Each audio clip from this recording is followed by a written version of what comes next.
um rato. Grande? Em área de porto sempre tem rato.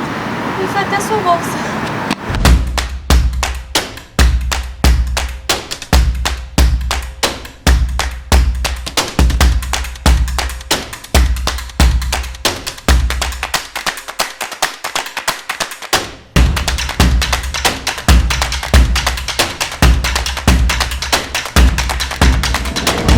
Fala galera, eu sou Marcelo Cavalcante, você está mais uma vez no canal Por Trás da Foto.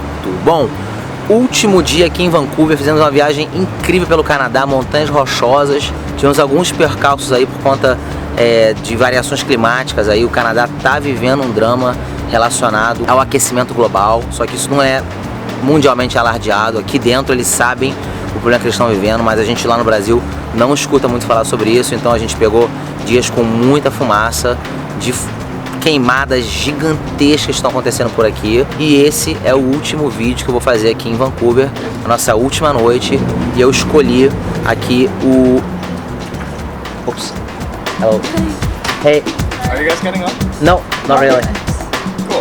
We're just making a video here. Sounds good. What for? For YouTube. Really? Picture. What's your channel? It's Marcelo, my name. Alright. It's about photography. Cool. So I teach photography.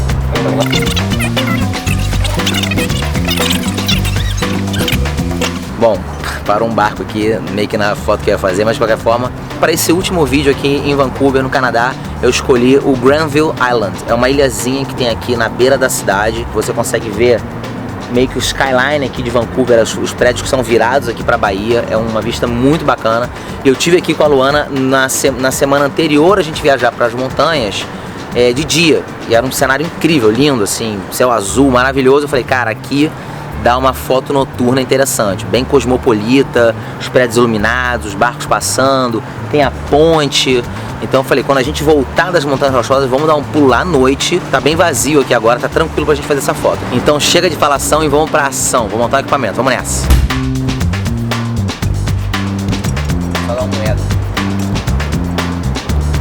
Vamos nessa, falando de equipamento então. Primeira coisa, tripé. Fundamental ter um tripé para fazer uma foto dessa. Pode até ser um tripé mais barato, mais básico, mas é fundamental que a sua câmera esteja absolutamente estável. Por quê? Essa é uma fotografia de longa exposição, longo tempo. Uma fotografia de mais de 1 segundo, 10 segundos, a gente vai trabalhar com longo tempo. Então, câmera estabilizada. Escolhi para essa imagem aqui, para trabalhar esse cenário, a minha grande angular, a 1740, que é a grande angular que eu uso para trabalhar. A grande angular vai me permitir fazer um ângulo muito aberto aqui, né? Eu costumo falar muito nos meus vídeos que eu gosto de usar a grande angular quando eu tenho um primeiro plano muito bem definido, né?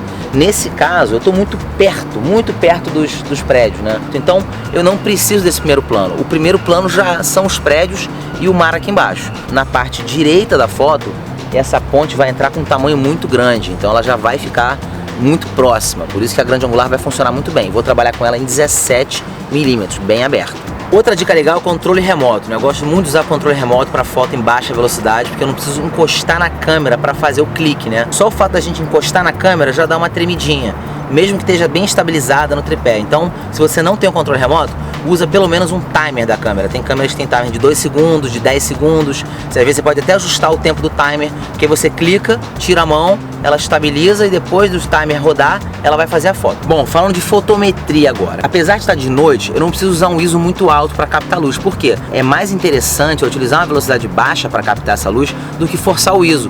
O ISO vai acabar me dando muito grão na imagem à toa. Com tripé, controle remoto e tal, eu consigo fazer uma velocidade super baixa.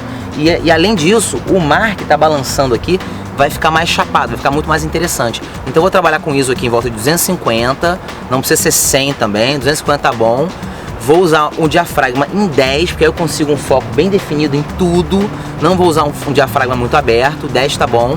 E a minha câmera tá me pedindo agora 30 segundos de velocidade para zerar esse fotômetro, que é o limite dela sem eu usar no modo B. Tudo bem, vamos fazer essa experiência com 30 segundos, então vamos ver como é que dá. Vamos lá.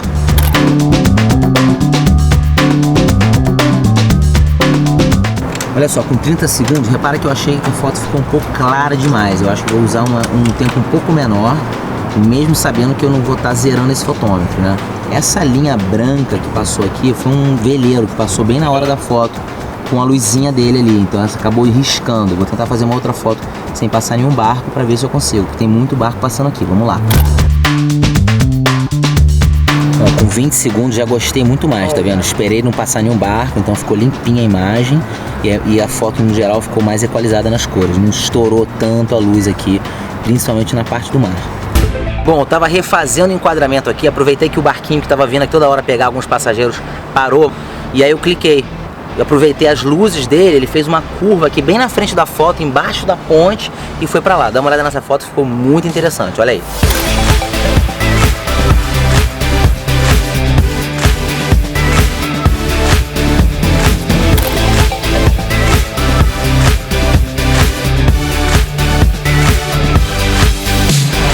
Importante lembrar, para esse tipo de foto é sempre recomendável fazer o foco no manual e não no automático, porque é muito difícil para a câmera encontrar um ponto de contraste muito bom para poder fazer o foco. Tá muito escuro aqui, a gente só tem as luzinhas dos prédios, né? Então a gente coloca a lente no manual, no foco manual, abre a imagem no Live View, que é aquela tela ali atrás, né? Não para de olhar aqui no visor, abre no Live View e aí vai fazendo o foco no manual. Se precisar, você dá o zoom digital, as câmeras têm um zoom digital no Live View, para você aproximar a imagem, você consegue fazer o foco no ringue mesmo, né? No anel da lente, no manual. Mantém a lente no manual, senão na hora que você clicar, ela vai tentar focar de novo.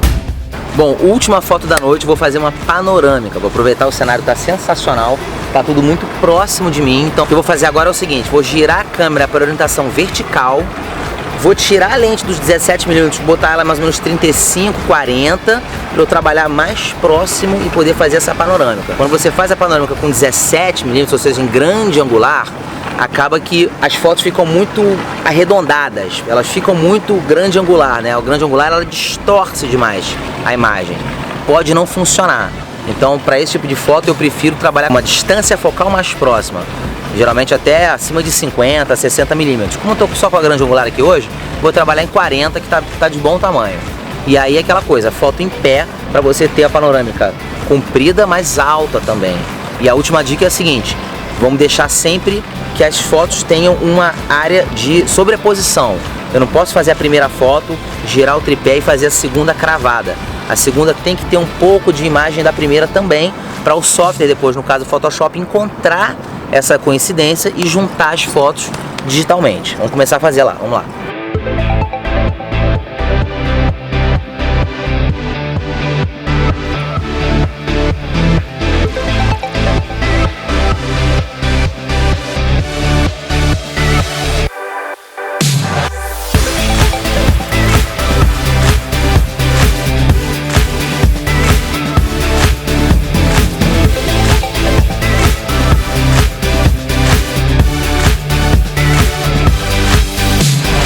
É isso aí, galera, essas foram as fotos de hoje e terminando por aqui a temporada no Canadá. Espero que vocês tenham gostado. Se você gostou, curte, compartilha, se inscreve no canal, mostra para seus amigos, me ajuda a divulgar esse canal pra gente poder crescer.